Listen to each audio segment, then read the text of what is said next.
마가복음 4장에서 우리는 하나님의 비유의 가르침의 현장에 다 초대받았습니다. 강의가 다 끝났죠. 4가지 강좌가 끝났습니다.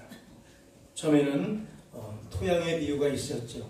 두 번째는 또 자라나는 등불의 비유, 자라나는 씨앗의 비유, 오늘 읽었던 겨자씨의 비유, 이렇게 4개의 강의가 끝나고 사람들은 현실로 돌아가야 됩니다. 현실로 돌아가니 마치 갈릴리 바다 항해 중에 있습니다. 우리 성도들의 항해 잘 순탄하게 이루어지고 있는지요? 오늘 보니까 상황은 광풍이 부는 상황. 가르침은 잘 들었는데, 이론적으로 잘 배워봤는데, 현실에 오니까 이런 일이 벌어지네요. 오케이, 현실에서 배웠던 비유의 가르침을 잘 적용해 봐야 하지 않겠습니까? 이런 생각도 얼핏 듭니다. 어떻게 보면 현실 자체가 비유 같네요. 비유 같은 현실 속에서 예수님께서는 오늘 가르침을 이어가십니다. 비유는 반드시 잘 해석해야 한다고 배웠습니다. 현실이지만 비유 같습니다. 비유 같은 이 현실을 해석해내야 합니다. 어찌 우리 삶 가운데 벌어지는 일들 다 명확한지요? 분명한지요? 아니요, 저는 모르겠습니다. 아직 인생을 좀 더 살아봐야겠습니다. 벌어지는 일들마다 하나님 무슨 뜻인지, 이건 무슨 비유의 현장인지, 여기서 뭘 제가 캐치해내고 어떻게 해석을 해야 되는지 계속 배우고 있는 중입니다. 머리가 희끗한 우리 어르신들, 수많은 인생 살아오면서 많은 현장 보셨지요. 어떻게들 해석해내셨고 오늘까지 어떻게 신앙의 인생길 살아 들어오셨는지요. 현실은 광풍처럼 위태위태한 상황이며 거친 비바람과 파도는 쉬지 않고 공격해 오는 게 현실이네요. 여기도요. 38절에서처럼 삶의 현실의 주변에서는 온통 그래서 뭐예요? 아우성이 펼쳐집니다. 우리가 죽을 것 같습니다. 왜 돌보지 않으십니까? 그런 도중 매우 특이한 장면이 이어집니다. 38절 뒤에 보니까 예수께서 주무시더라. 모든 것을 다 버리고 예수님 가시는 방향을 따라왔는데 우리 주님 주무시고 계십니다. 다 버리고 예수님과 동행을 결정해 여기까지 왔는데 그분은 주무시고 계십니다. 인생의 항해길에 거친 풍랑이 일어나고 있는데 그분은 주무시고 계십니다. 핸드폰이 있었으면 한 장 탁 찍어버리고 싶습니다. 어떻게 이럴 수 있는지. 광풍이 막 일고 있고 예수님이 편하게 베개를 메고 주무시고 계세요. 그리고 제일 높은 곳 배 선 위에 있는 곳에 제일 평평한 곳에 누우셔서 주무시고 계십니다. 사실 이와 같은 비슷한 상황을 우리 모두는 겪게 됩니다. 비유의 4가지 가르침 이후에 바로 이런 현장 속에서 예수님은 현장의 가르침을 이어갑니다. 지금까지는 이론편이었고요. 이제 실전편. 현실에 나갔더니 이런 일이 펼쳐집니다. 배웠던 비유 써먹어야죠. 해석해내야죠. 그래서 비유의 가르침이 위대합니다. 적용의 폭을 넓고 다양하게 가져올 수 있기 때문이죠. 우리가 한 번쯤 겪어볼 만한 일상 현장에서 비유의 세계는 이미 펼쳐지고 있었고요. 이번 주도 지난주도 한 달 전에 계속해서 비유의 세계가 펼쳐지고 있습니다. 예수님을 영접했고 신앙생활 한번 잘해볼 것을 다짐했고 한 번쯤 눈물 콧물 다 흘려보지 않았습니까? 예수님과 함께 인생의 항해를 멋지게 시작합니다. 열심히 예배드립니다. 안 빠집니다. 성경 공부 모임도 꼭 챙겨서 참여합니다.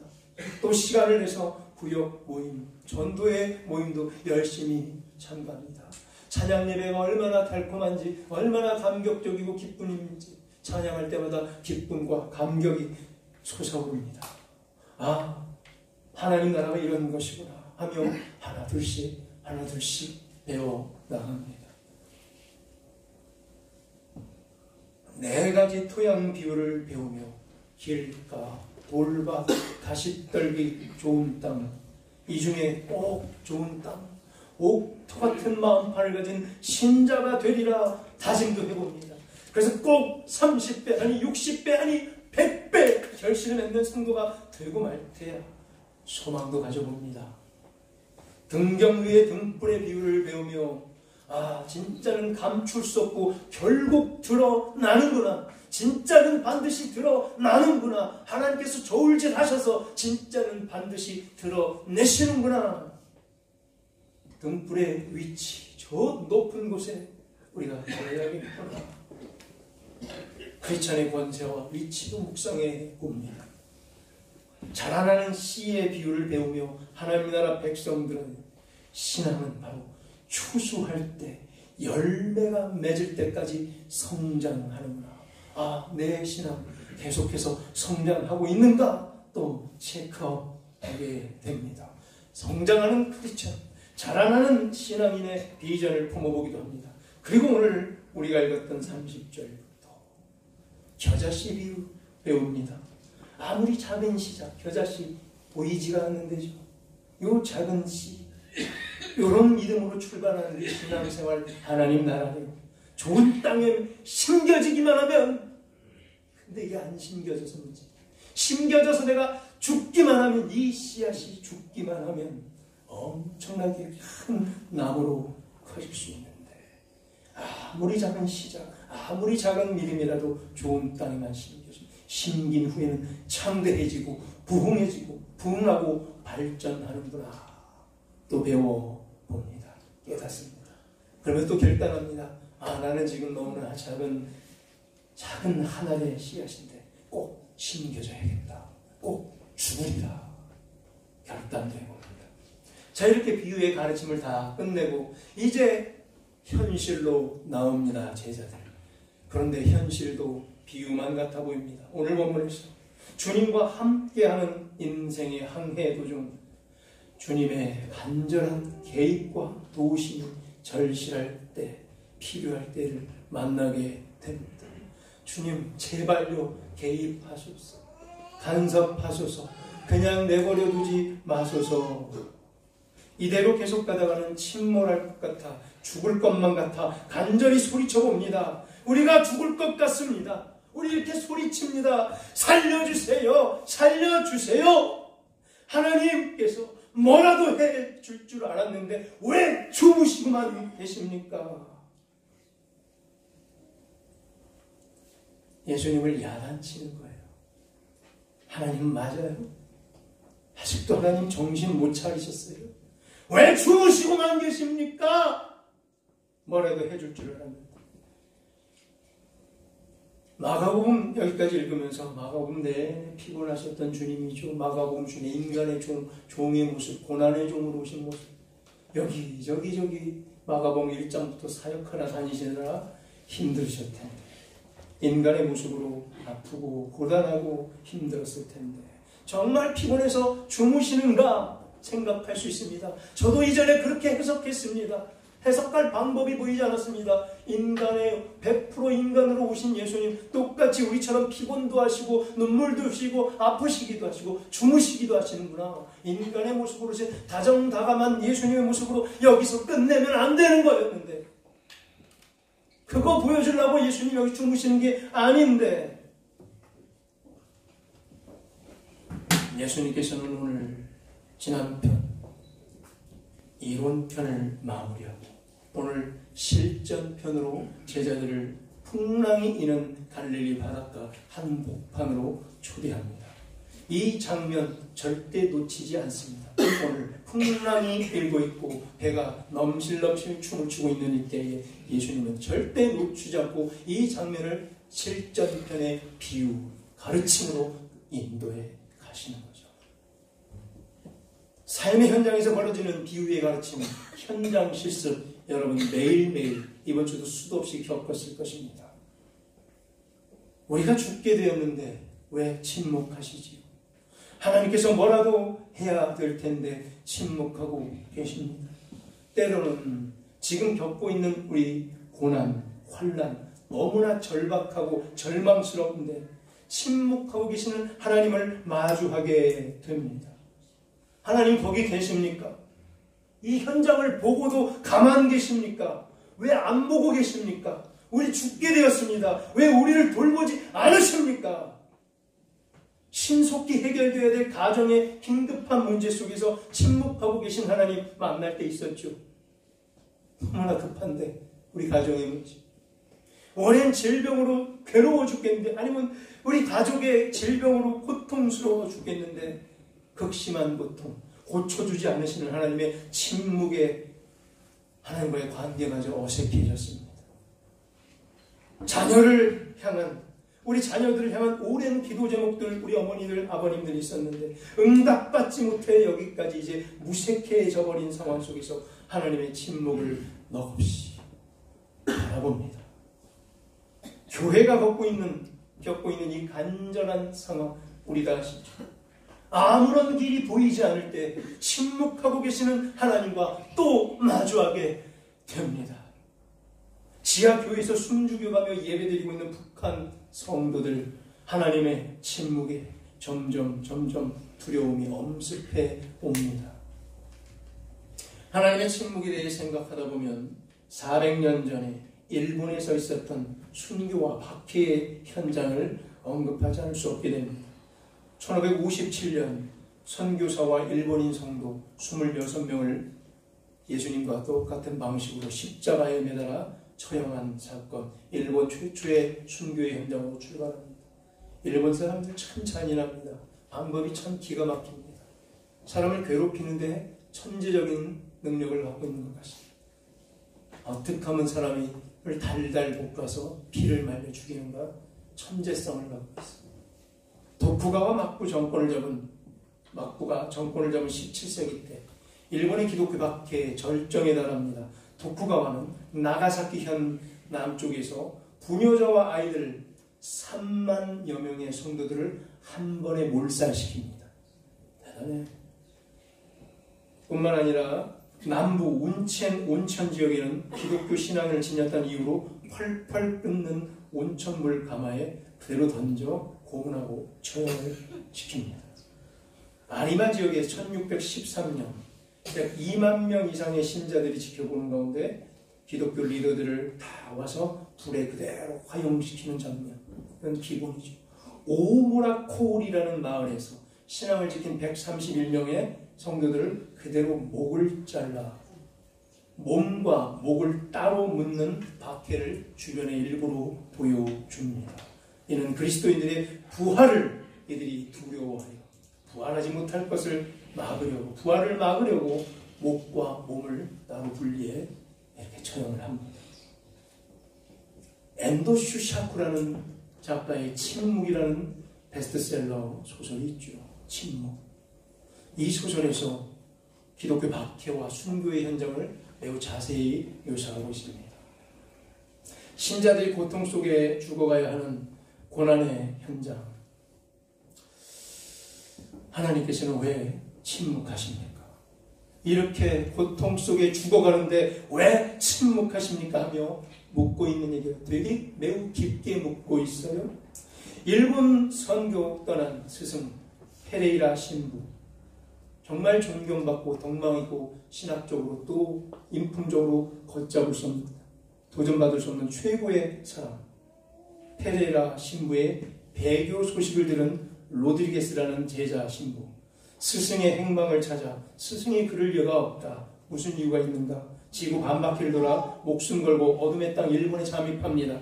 결국 스승 페레이라 신부가 배교한 사실을 알게 됩니다.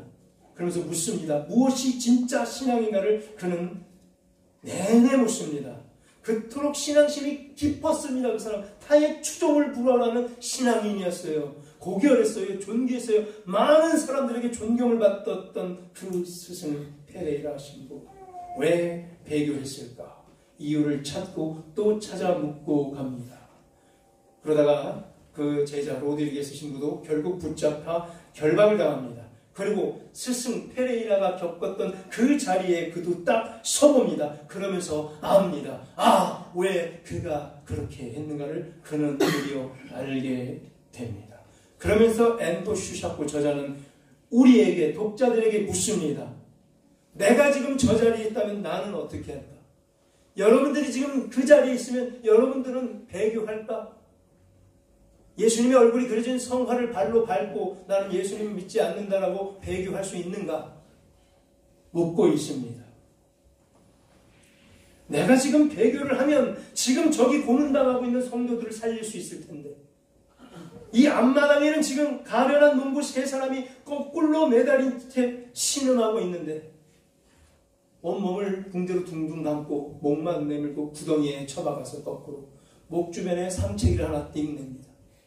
그 상처에서 핏방울이 한 방울씩 한 방울씩 한 방울씩 떨어집니다. 며칠 동안 차라리 죽여달라고 신음합니다. 피를 말려서 죽입니다. 그 고통을 그는 듣게 됩니다. 내가 지금 성화를 밟으면 저 거꾸로 매달리기 고문을 멈출 수 있고 저들의 고통을 멈출 수 있는데, 내가 죽음을 택해 순교해 버리고 나면 저들은 누가 살리는가? 그냥 내가 여기 확 죽어버릴까? 내가 그냥 순교하면 끝인가? 그럼 저들은 누가 살려주는가? 내가 성화를 밟으면, 지금 내가 이 성화를 밟으면 많은 사람이 살 수 있는데 오히려 성화를 밟는 것이 가장 괴롭지만 사랑의 행위일 텐데 고민합니다. 어떻게 하실까요? 내가 그냥 죽어버리면 너무 이기적이고 나만 딱 죽었어요. 끝! 그럼 저 사람들이 어떻게 하라고? 나라의 위정자들도 마찬가지로 툭하면 뭐예요? 내가 옷 벗겠다. 옷 벗으면 끝이에요? 남아있는 사람들은 어떻게 하라고? 제일 쉬운 방법이 못 벗는 거예요. 아니요, 못 벗지 마세요. 끝까지 남아서 그 고통에 함께 동참해야죠. 순교가 제일 쉬운 거였어요. 살아남아서 하나님의 침묵의 현장에 목도하며 같이 이 사람들과 살아내는 고통을 감내하는 게 진짜 희생이라는 거죠. 스승 페레이라 신부는 제자 로드리게스에게 말합니다. 이보게, 성화를 밟는다면, 예수님의 얼굴을 자네가 밟고 배교한다면 저기 멀리 있는 지구 반대편에 있는 우리 교단에서는 모여서 회의를 하겠지.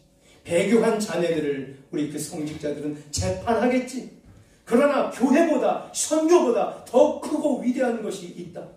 자네가 지금 하려고 하는 것, 바로 성화를 밟는 것, 배교하는 것, 배교가 더 큰 희생이라는 거예요. 어떻게 보면 죽음이라는 순교가 제일 쉬운 선택일 수 있다는 겁니다. 죽지 말란 얘기예요. 끝까지 살아남으란 얘기예요. 스승은 메시지를 계속 전합니다. 신이 그랬던 것처럼 그들을 구하게. 자네만이 저들의 고통을 멈출 수 있다. 저들에게 고통을 줄 어떤 권리가 당신에게 있는가? 이제 그 제자 로드리게스 신부는 고민합니다. 성화를 밟고 살아남아서 하나님의 침묵의 현장을 지켜보며 저들과 함께 살아가는 더 큰 순교요, 더 큰 희생일지 모른다는 깨달음이 옵니다. 고뇌하고 있는 로드리게스 신부에게 주님의 음성이 이렇게 들려옵니다. 그 말 앞에는 성화 예수님의 얼굴이 있습니다. 많은 사람들이 지켜보고 있습니다. 받는지 안 받는지. 예수님의 음성이 들리는, 밟아라. 성화를 밟아라. 나는 너희들에게 밟히기 위해 존재하느니라. 밟는 너의 발이 아플 것이니 그 아픔만으로 나는 충분하니라. 결국 이 음성을 듣고 로드리게스 신부는 스승처럼 그대로 배교를 합니다. 예수님 얼굴이 그려진 성화를 발로 밟습니다. 그는 이후에 계속 하소연합니다. 주여, 당신이 언제나 침묵하고 계시는 것을 원망하고 있습니다. 주님의 음성은 또 들립니다. 나는 침묵하고 있었던 게 아니다. 함께 고통을 나누고 있었을 뿐이다. 우리는 주여, 당신은 언제까지 침묵하시겠습니까? 라고 원망하죠. 하나님께서는 똑같이 말합니다. 나는 침묵하고 있는 것이 아니라 함께 고통을 지금 나누고 있는 것이다. 하나님께서 왜 침묵하고 계시는가 하며 우리는 원망하고 있을 때에 그 가운데서도 주님은 우리의 고통을 함께 나누고 계신다고 합니다. 침묵처럼 보이지만 하나님께서는 거기에 계셨고 또 다른 방식으로 일하고 계신다는 것입니다. 우리가 볼 땐 침묵이지만 하나님께서는 그렇게 거기서 당신의 방법으로 더 큰 일을 하고 계셨습니다. 베개를 베고 주무시는 예수님, 고물에서 배 선미 제일 높은 곳에 누구나 제일 잘 볼 수 있는 곳에 평평한 곳에서 고물에서 그것도 쿠션 베개를 베고 그 와중에 잠을 주무시고 계신 주님, 코를 어디 드르렁 돌았을까요? 사방팔방 배가 흔들리는데 난리가 났고 부르짖고 있는데 물결이 막 치솟고 있는데 잠이 오겠습니까? 그럼 이렇게 이걸 해석해요? 그럴 정도로 예수님이 고단하셨다. 아니에요. 예수님이 왜 주무세요? 예수님은 천지를 창조하신 구약의 하나님의 본체이신 줄로 믿습니다. 졸지도 아니하시고 주무시지도 아니하시는 하나님임을 믿습니다. 시편 121편에 내가 산을 향하여 올라갈 때 다들 물어봅니다. 너의 도움은 어디서 오는가? 시인은 말합니다. 나의 도움은 천지를 지으신 여호와께로부터 온다. 나의 하나님은 졸지도 아니하시고 주무시지도 아니하신다. 너희들이 믿는 바알씨는 너무나 고단해서 늘 조는 모습, 피곤한 모습이지만 우리 하나님은 신실하신 하나님, 졸지도 주무시지도 아니하시는 하나님이시다. 그분이 예수님이세요. 그런데 예수님이 오늘 제자들에게 이 난리가 있는데, 이 난리 버거지가 있는데 오늘 주무십니까? 아니에요. 해석을 잘못한 거예요. 예수님 안 주무셔요. 그 상황을 비유로 두시고 강의하고 계신 거예요. 앞에 계속해서 이론편 비유, 천국은 이런 곳이고 천국 백성은 이렇게 믿음을 가져야 된다. 겨자씨 하나할 만한 믿음으로 시작하지만 창대하게 큰 나무로 부흥하고 발전할 것이고 성장할 것이란 얘기죠. 난리 버거지가 치고 있는 이 현장에서 예수님은 현장 비유로 가르치십니다. 자, 어떡할래 너희들? 내가 지금 침묵하고 있다. 잠자고 있는 것처럼 보여주시는 거예요. 39절에 예수님께서는 바로 일어나서 주무시고 계신 게 아니라는 것을 증명해냅니다. 침묵 속에서 여전히 모든 상황을 통제할 수 있는, 이미 통제하고 일하고 계신 것을 증명해내십니다. 깨어나셔서 바람을 꾸짖습니다. 바다를 다스립니다. 잠잠하라, 고요하라 명령하십니다. 바로 그대로 잠잠이십니다. 세상을 여전히 통치하시는 분입니다. 예수님 손아귀에 다 있습니다. 바로 잠잠해집니다. 우리도 예수님 깨어나셔서 주무시는 게 아니고 우리를 지켜보며 우리의 시험, 우리의 신앙을 테스트하고 있죠. 우리의 믿음을 어디까지인지 지켜보고 계시다가 이제 일어나셔서 잠잠하라, 고요하라, 우리의 문제가 다 평탄해질 줄로 믿습니다. 아멘. 이미 예수님 일하고 계시고 완벽히 제어하시고 통제하시고 컨트롤하고 계시는 거예요. 베개를 베고 주무시는 중에 우리가 볼 때 침묵처럼 보이지만 세상을 여전히 그의 통제 아래 두고 다스리십니다. 예수님은 창조주시고 예수님은 전능자구나. 이 대답밖에 우리가 할 게 없어요. 맨 마지막 절에 묻고 있는 게 그거예요. 41절에 그래서 그는 누구? 그는 누구? 누구예요? 여러분 여기 왜 나와 있어요? 왜 여기 나와서 지금 이 판국에 여기서 우리가 이러고 있어요? 그가 누구이길래? 그는 누구예요? 창조주세요. 전능자세요. 우리가 자꾸 이걸 잊고 살아요. 예수님 잠시 일부러 고물에서 베개를 베고 액션을 취하고 있죠. 데모하고 계시죠. 보여주고 있는 거잖아요. 그냥 꾸벅꾸벅 구석에서 조는 게 아니잖아요. 이건 진짜 조는 건데 다 봐라. 내가 지금 잔다. 내가 지금 침묵한다. 침묵하는 것처럼 보여질 때가 있을 것이라 잘 봐라. 내가 고물에서 제일 잘 보이는 데서 4개를 메고 있단다. 일부러 코도 드르렁 고르셨을 것 같아요. 왜? 진짜 주무시는 게 아닌가. 주무시는 분이 아니라고 했잖아요. 비유 같은 현실에서 가르치시고 증명해내고 계십니다. 침묵 속에서도 예수님께서 일하고 계신다는 것을 보여주고 계십니다. 41절에서 사람들로 하여금 질문하게 만드는 거죠. 그는 누구? 바람과 바다를 다스리는 창조주다. 인생의 생사화복을 주관하는 주관자다. 창조주, 주관자, 절대자, 전능자께 인생의 모든 길을 맡겨라. 이 응답을 이끌어내고 계십니다. 그러나 우리 편에는 때로는 침묵처럼 보일 때가 있습니다. 이스라엘 백성들 430년간 침묵하셨던 하나님께 계속해서 부르짖다가 때가 차매, 그들의 그릇이 차매, 모세라는 지도자가 준비되매 하나님께서 일을 시작하십니다. 430년의 침묵을 깨시고 출애굽이라는 구원의 길을 열어주십니다. 침묵처럼 보일 때도 그럼에도 불구하고 모든 길을 예수님께 맡겨라.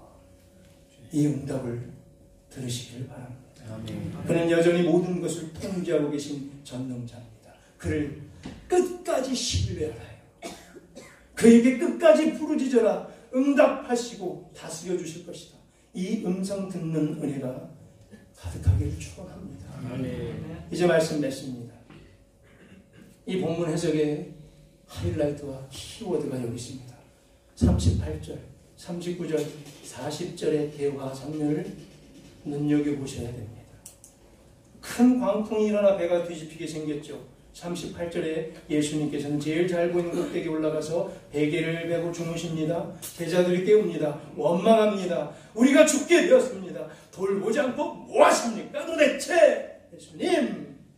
39절에서 깨셔서 바로 바람과 바다에게 명령하십니다. 잠잠하라, 고요하라.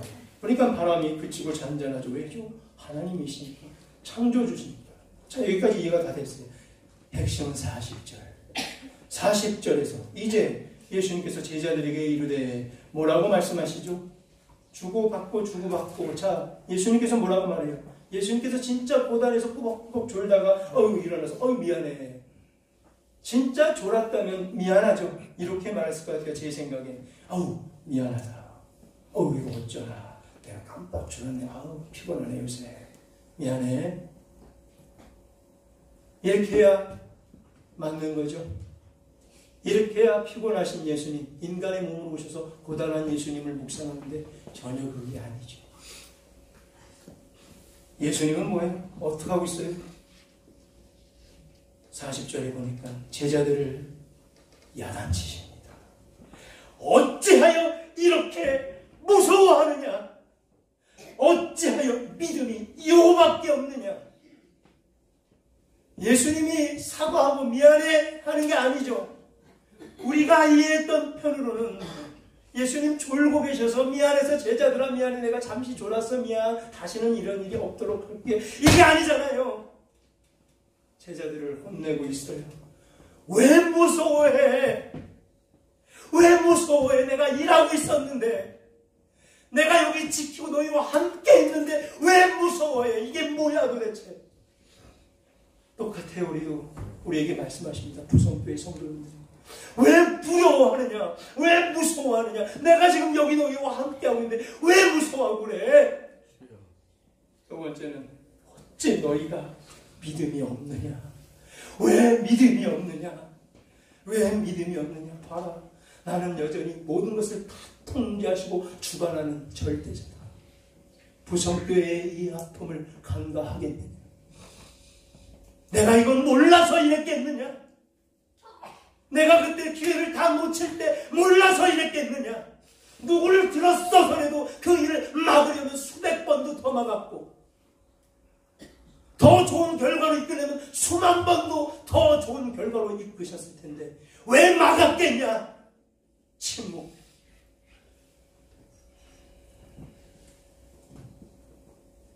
지금 우리는 따질 거죠. 주여 뭐 했습니까 주님? 도대체 뭐하고 계셨습니까? 주님 아직 정신 못 차리셨습니까? 우리 지금 이 모양인데 졸고 계세요? 도대체 뭐예요 당신? 이런 살기를 들이대고 나온 우리에게 우리 주님께서 사과하지 않습니다. 어찌 너희가 무서워하느냐? 너희가 어찌 믿음이 없네? 오늘 풍랑 속에서 현실의 비유로 예수님께서는 가르침을 주십니다. 이 음성을 듣는 은혜가 넘치기를 간절히 축원합니다. 침묵처럼 보일 때 두려워 말고 끝까지 나를 따르라. 다 내가 통제하고 있다. 믿음을 붙잡아라. 그리고 부르짖어라. 이 음성을 듣는 기적과 은혜, 위로와 축복이 가득하기를 간절히 축원합니다. 아멘. 하나님